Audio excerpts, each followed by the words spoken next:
Doctores, veamos ahora el priming de tiroiditis.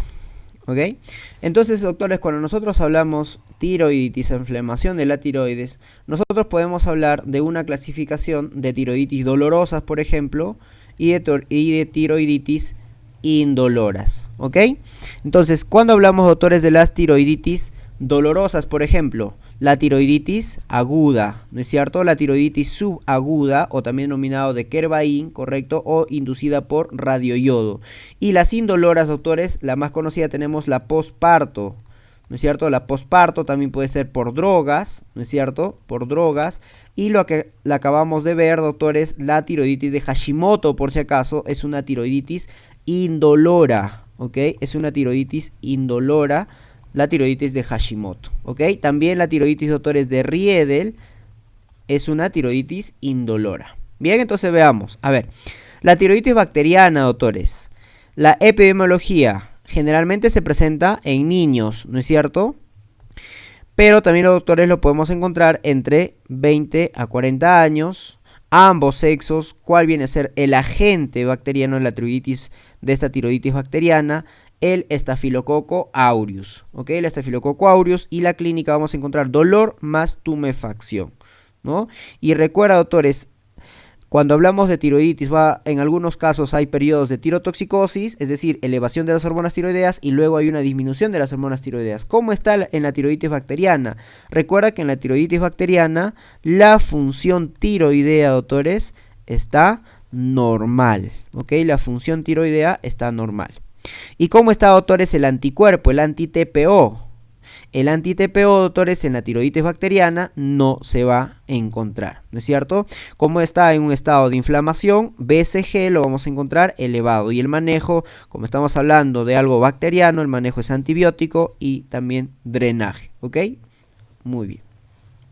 La tiroiditis subaguda de Kervain, doctores, ha sido tal vez la más preguntada de todas estas tiroiditis, ¿no es cierto? Juntos con la de Hashimoto. Se presenta en mujeres con mayor frecuencia entre 20 a 60 años, en relación de 3 a 1 en mujeres, ¿no es cierto? Es rara en niños. ¿Cuál es la fisiopatología, doctores? Y este es el dato característico, el dato clave que te van a poner en tu pregunta. El niño o la paciente ha sido previamente o ha tenido previamente una infección viral respiratoria, ¿ok? Muy bien, es decir, por ejemplo, si hablamos de un niño, una parotiditis, una inflamación viral por influenza, por coxsackie, por adenovirus, por sarampión, etcétera, ¿no? Y que cursa con granulomas, ¿ok? Con granulomas, muy bien. Entonces hay que recordar de esos datos. ¿Cuál va a ser la clínica entonces, doctores? Es un bocio nodular doloroso, habíamos mencionado que es doloroso, ¿no es cierto? Más febrícula, y además el paciente presenta dolor cervical. ¿Y cómo se va a encontrar, doctores, en la función tiroidea? Lo primero que va a haber, doctores, va a haber como un hipertiroidismo, es decir, elevación de las hormonas tiroideas, y luego más bien un descenso de estas, ¿ok? Es decir, en una primera instancia, doctores, ¿cómo se va a encontrar la T4 y la T3? T4 va a estar aumentada, y la TSH, doctores, ¿cómo va a estar? La TSH va a estar disminuida. Es decir, en esta primera parte va a haber un aumento de la frecuencia cardíaca, temblor, disminución de peso, típico de un hipertiroideo, ¿no? Y luego, doctores, va a pasar a la fase de hipotiroidismo, ¿no es cierto? Pasa a un hipotiroidismo transitorio, donde ya se normaliza la T3 o T4, o puede estar incluso disminuido, ¿no? Muy bien.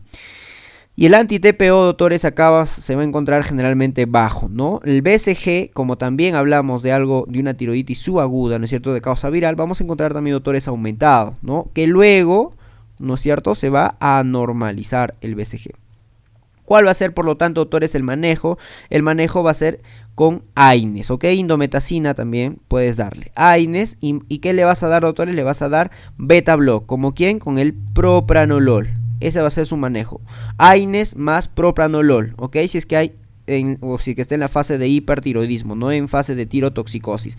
Y recuerda, doctores, que en la tiroiditis subaguda de Kervain, por más que se encuentre en hipertiroidismo, no se da antitiroideos. No antitiroideos. Otro dato importante que debes recordar, doctores, ¿ya? Puedes dar glucocorticoides, doctores, si que hay síntomas locales o sistémicos marcados, si no, no, ¿ok?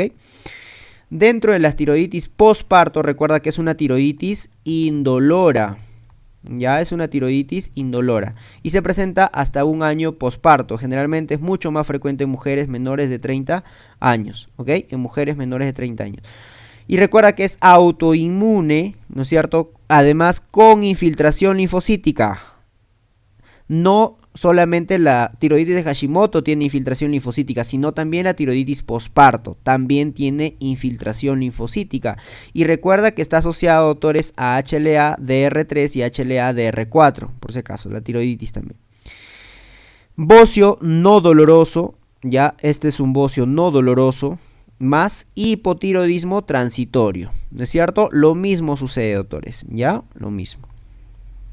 Es decir, primero, doctores, hay una fase de hipertiroidismo, ¿no es cierto? Y luego pasa a una fase ya de hipotiroidismo, ¿ok? La fase de hipertiroidismo suele durar entre 2 a 4 meses aproximadamente, doctores, ¿ya? Y luego cursa con un hipotiroidismo transitorio. El anti-TPO acá están presentes en la tiroiditis posparto, ¿ok? Están presentes. El BCG está negativo, ¿no es cierto? Está normal. Y el tratamiento, doctores, en la fase hipertiroidea que vamos a dar, beta block, ¿no es cierto? En la fase hipertiroidea. En la tiroiditis de Hashimoto, doctores, ya recuerda, o también denominada tiroiditis linfocítica crónica, ya tiroiditis linfocítica crónica también, ¿no? Está asociado, recuerda, a enfermedades autoinmunes de característica autoinmune, lupus, por ejemplo, AR, ¿no es cierto? A entidades autoinmunes, diabetes mellitus, con infiltración linfocítica y además fibrosis. ¿Qué encontramos, doctores? Habíamos dicho que es indolor, entonces encontramos un bocio no doloroso con hipotiroidismo, ¿correcto? No doloroso con hipotiroidismo. En la tirotoxicosis, hipotiroidismo es raro, ¿no es cierto? Más encontramos en una fase de hipotiroidismo, con T4 disminuido y con TSH aumentado, y vamos a encontrar, doctores, acá sí el anti-TPO elevado. ¿Ok? El anti-TPO, recuerda, es un marcador, ¿no es cierto? Del Hashimoto encontramos elevado. ¿Cuál viene a ser, doctores, su manejo? Levotiroxina. Y la tiroiditis de Riedel, doctores, es una tiroiditis indolora, también recuerda, que se va a presentar en mujeres en relación de 4 a 1 entre 30 a 60 años. Vamos a encontrar, doctores, una fibrosis. Y a este se asocia a varios tipos de fibrosis, doctores. Fibrosis del retroperitoneo, fibrosis del mediastino, fibrosis del tejido retroorbitario, ¿no es cierto? Del retroorbitario, fibrosis de las glándulas lagrimales, por ejemplo, se asocia. Incluso a colangitis esclerosante primaria también se asocia, doctores, la tiroiditis de Riedel. Por eso es que los síntomas se va a presentar por compresión sobre la tráquea, el esófago, la laringe, ¿no es cierto? ¿Y cuál es la consistencia? Y es tal vez la que debes recordar, es de consistencia, este es de consistencia pétrea, doctores. La tiroiditis de Riedel es de consistencia pétrea, mientras que la tiroiditis de Hashimoto, recuerda que su consistencia es firme, elástica, ¿no es cierto? Muy bien. Además, acá encontramos tirotoxicosis, no presente en algunos casos el anti-TPO, BCG normal, ¿no es cierto? Y el manejo, doctores, viene a ser quirúrgico, resección del istmo o una tiroidectomía parcial que le podemos hacer a este paciente. Muy bien, doctores.